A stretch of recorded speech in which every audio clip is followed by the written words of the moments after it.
Baik, Assalamualaikum warahmatullahi wabarakatuh. Pernahkah kita berpikir bagaimana rasanya jika untuk mencapai kelas saja penuh lapangan? Dan itulah realitas yang dihadapi mahasiswa disabilitas, terutama di vokasi Universitas Indonesia. Berangkat dari itu, maka kami, kelompok 7 yang beranggotakan sekitar 6 orang, akan mempresentasikan planning kampanye sosial kami dengan membawakan isu tentang aksesibilitas untuk mahasiswa disabilitas yang bertajuk Strength in Diversity. Oke, boleh next.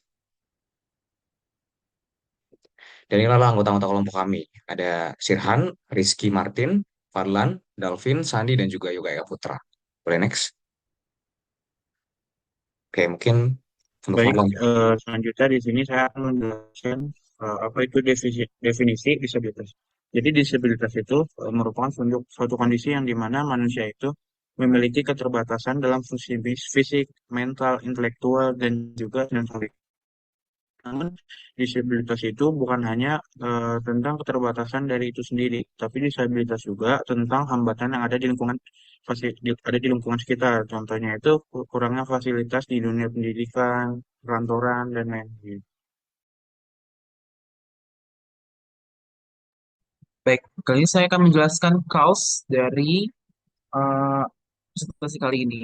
Vokasi UI sendiri adalah tempat perguruan tinggi yang menerima perbedaan. Salah satunya adalah perbedaan mengenai disabilitas.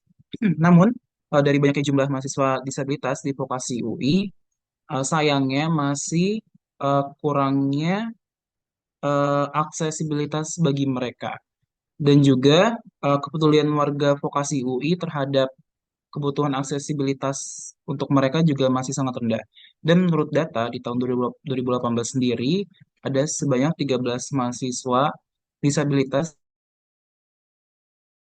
35 mahasiswa, dan di tahun 2022 ada sebanyak 7 mahasiswa penyandang disabilitas.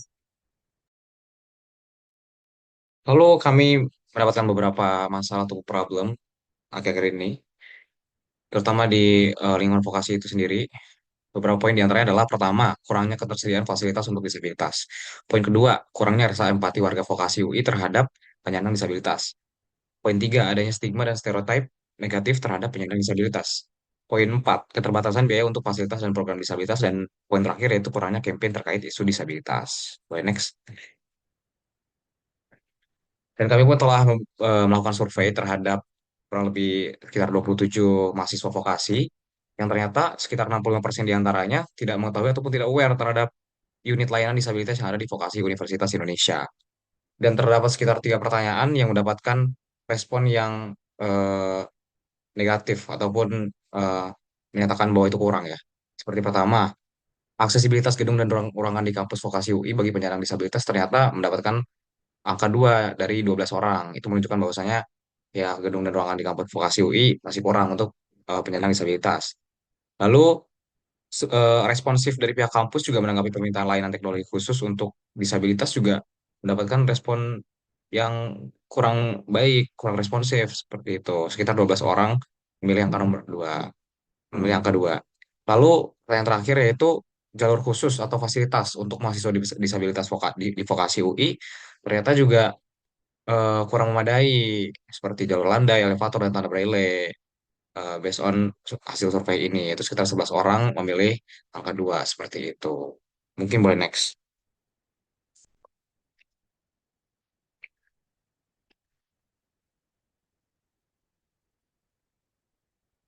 Boleh next.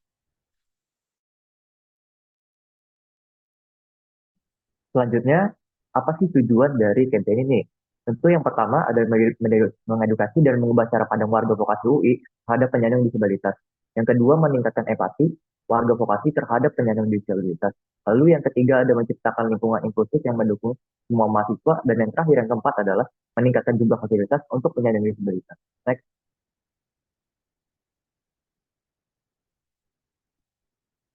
Nah, ini adalah SWOT analisis dari campaign disabilitas ini. Tentu ada kekuatan, kelemahan, peluang, dan juga ancaman.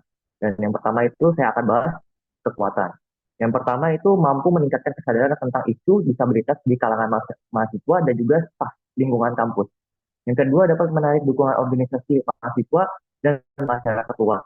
Hal ini termasuk organisasi di luar dari mahasiswa seperti organisasi kemanusiaan dari pemerintah ataupun pihak swasta. Lalu yang ketiga ada ketersediaan sumber daya dari lembaga pendidikan dan organisasi non-profit yang mendukung kampanye ini. Lalu yang kedua ada kelemahan. Yang pertama adalah keterbatasan anggaran untuk menyediakan kampanye ini. Lalu yang kedua adalah stereotip atau stigma buruk di kalangan masyarakat ataupun warga vokasi terhadap penyandang disabilitas. Lalu yang ketiga adalah tingkat partisipasi dari mahasiswa ini bisa saja rendah jika tidak ada insentif atau eh, motivasi dari kitanya sendiri. Lalu yang ketiga itu ada peluang. Nah, yang pertama itu ada kemajuan teknologi yang tentu akan berpotensi untuk menciptakan solusi aksesibilitas yang baru dengan memanfaatkan potensi teknologi tersebut. Lalu yang kedua, ada kolaborasi yang membuka kesempatan untuk bermitra atau bekerja sama dengan organisasi luar kampus untuk memperluas jangkauan kampanye seperti organisasi pemerintahan ataupun organisasi swasta.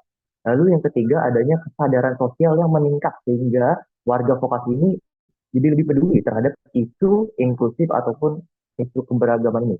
Dan yang terakhir tentunya ada ancaman atau threat dalam kampanye ini. Yang pertama adanya penolakan dari pihak tertentu dalam institusi ataupun enggan yang di mana institusi tersebut enggan mengubah kebijakan.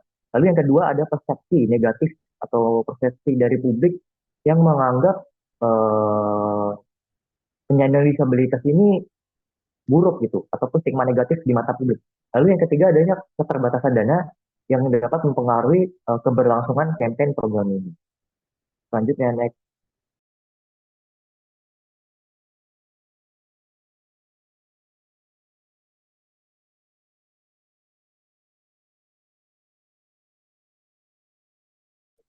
Baik, selanjutnya di sini ada audiens target. Yang pertama yaitu ada mahasiswa disabilitas. Tentunya mereka tuh memiliki kebutuhan khusus dan memerlukan fasilitas yang ramah disabilitas untuk mendukung proses belajar mereka. Lalu yang kedua ada mahasiswa non disabilitas. Tentunya di sini mahasiswa non disabilitas bisa mendukung teman-teman yang mereka untuk bisa bisa nih mendukung proses apa aja sih yang dibutuhkan oleh mahasiswa disabilitas. Lalu ada dosen dan staf pengajar. Tentunya para pengajar ini berperan sebagai menciptakan lingkungan belajar yang inklusif dan mendukung. Lalu yang terakhir ada pihak manajemen vokasi UI. Tentunya pihak tersebut ini merupakan pengambilan keputusan yang mempengaruhi kebijakan dan penyediaan fasilitas yang lebih baik bagi mahasiswa disabilitas. Bisa lanjut. Pada bagian environment ada dua aspek, yaitu aspek infrastruktur dan juga kesadaran sumber daya manusia yang ada di vokasi UI. Pada bagian infrastruktur itu lebih kepada desainnya agar dibuat menjadi ramah disabilitas. Contoh infrastrukturnya itu ada pada desain trotoar, taman transportasi umum, dan juga bangunan publik lainnya seperti ruang belajar. Dan untuk kesadaran sumber daya manusia vokasi UI, itu dibutuhkan peningkatan kesadaran seperti tentang hak-hak bagi penyandang disabilitas dan juga pentingnya inklusi sosial agar terciptanya lingkungan kampus vokasi UI yang inklusif.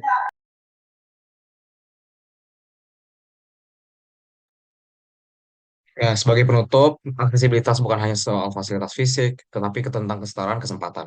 Dengan meningkatkan aksesibilitas, kita tidak hanya mempermudah hidup sebagian orang, tetapi kita membangun lingkungan kampus yang lebih inklusif dan adil bagi semua. Dan semoga ini menjadi awal dari langkah nyata kita bersama. Terima kasih. Sekian dari kami dari kelompok 7. Assalamualaikum warahmatullahi wabarakatuh.